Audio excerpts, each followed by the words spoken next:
7 tactics that hell uses to oppose kingdom builders. Listen, if you're a kingdom builder, if you're a leader in a movement, if you're somebody that is creating something for God, I need you to really pay attention to this, because there are 7 tactics that hell uses to oppose you. And this opposition is sometimes subtle, it's sometimes very easy to overlook.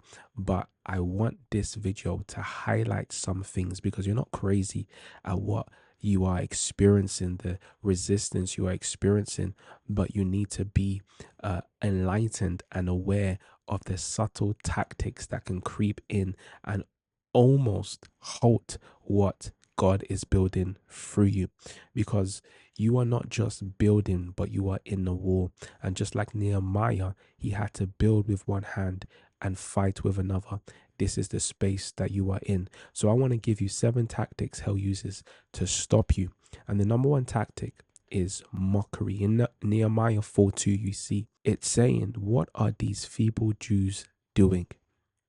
So Sambalat and his friends conspired against the Jews, and one of the ways that they came together was start to mock what the Jews were doing. They were rebuilding the walls, they were fortifying their cities, they were doing something that opposed their belief. And so they started to mock them, like, who do you think you are?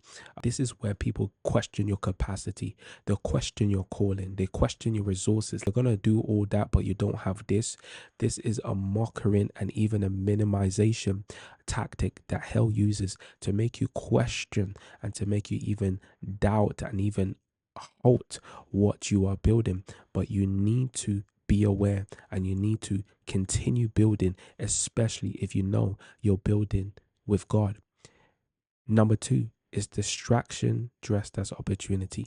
Nehemiah 6:2 says, "Come, let us meet together." So these people who are opposing Nehemiah, they wanted to meet him. They wanted to have conversation with him. They wanted to reason things out. They wanted to get clarifications. You need to be careful of the meetings you engage in. You need to be careful of the conversations you engage in. You need to be careful of the time that you give to people who are not building your wall. And so discernment is not about rejecting people. It's really about protecting the pace at which you're building. If Nehemiah came down, it would have slowed the building down, and they would have succeeded in delaying the building that they're doing. So if you're building a business, you're building a family, if you're building a ministry, if you're building a movement, if you're building a brand, be careful at the meetings, the conversations. Protect your space, because you have an assignment and it must be completed with speed. The 3rd tactic is fear. Nehemiah 6:9 says, "They were all trying to frighten us." Listen to this. Fear is the assassin of faith. If the devil can't get your hands to stop, he will try to infect your heart with fear. And all of a sudden, you will begin to question, did I really hear God? What if I fail? What if I lose everything? But this is what Nehemiah done.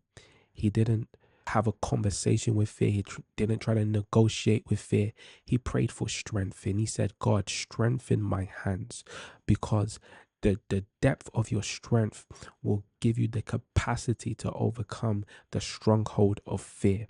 And so it's not that you won't feel the fear, but you just have to feel the fear and do it anyways. Number 4 is contamination through the familiar. So Nehemiah 6:18 says, "Many were bound by oath to him." So Sanballat and his friends began to make covenant with people, so that the circle of Nehemiah was contaminated with people who weren't for Nehemiah but weren't against him. They were just neutral. And so sometimes the most dangerous people are not those who are against you, are not even those who are for you, but those who don't have anything to say, those who are listening to voices that they should really be blocking, those who are entertaining conversations that don't help you build and are against your mission and your movement. They may even show up to serve, they may show up with a smile, but you need to have discernment, because some people are with you, but they are not with you.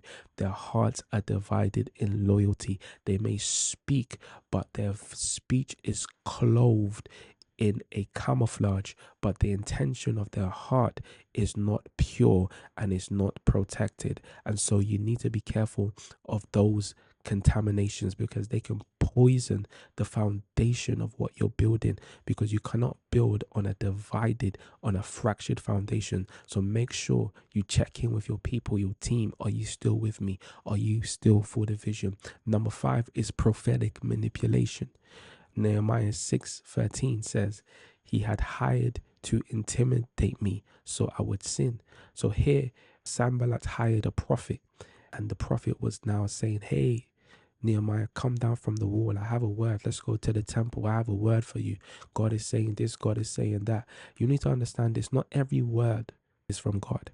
Some prophetic words are manipulation disguised as prophetic words. Some people will use spiritual language to control your direction, and you need to be very wary of that. You need to know the word of God for yourself, because not every prophecy has the same spirit of God behind it. Sometimes it has the spirit of manipulation designed to derail you and distract you from rebuilding your wall. So if it doesn't point you back to the clarity and the obedience that you first got when you received the call, it's not prophetic, it's polluted. Number 5, discouragement among the builders. Nehemiah 4:10 says, the strength of the laborers is given out. So if the enemy can't get to you, he'll find a way to get to your team. All of a sudden, your team are discouraged. All of a sudden, the team is questioning what you're doing. This isn't just random. It's a tactic from hell, because the murmuring, the fatigue, the silent offense, the morale dropping down will slowly get to you. And if you have no team, it's going to be more of a burden for you to build. And so the enemy begins to attack your team, attack your builders, attack those who once was with you, with questions and with speculation. And it's your job not to just lead the mission, but it's your job to protect the atmosphere. It's your job to encourage the team and remind them why they're here. And so watch out for discouragement among your team. Make sure you are creating an atmosphere of faith, of belief, of conviction towards your mission. And the last one, number 7, accusation. Nehemiah 6:6, it says, you are rebuilding the wall to make yourself king. They began to accuse Nehemiah. When everything else fails, they begin to question your motives. They begin to label your obedience as ambition. They begin to label your silence as pride. They begin to tell you that you're being arrogant or you're just doing this for selfish ambition. And they might even make you question yourself. When you started something with pure motives, their questioning can make you even look at yourself. Am I really doing this out of a pure motives? But let me tell you something, kingdom leader, you are. Nehemiah didn't defend himself, because that wasn't his assignment. Your assignment is not to defend yourself. Your assignment is to build the wall, to build the wall. Because the accusation, how to kill accusation, is by revealing the fruit. So here's my final charge for you. If you've been feeling the pressure, if you've been carrying the weight of your assignment, you're not crazy, you're not alone, but you're also not called to come down the wall. Hell will not fight that which is not a threat to hell. And so if you're being fought by the enemies because you're doing something that will bring damage to the kingdom of darkness, stay consecrated. Don't try to justify to your enemies, your opposers. Don't try to dilute what you're building. Don't try to defend. Stay on the wall, finish the work, and let your fruit speak for itself.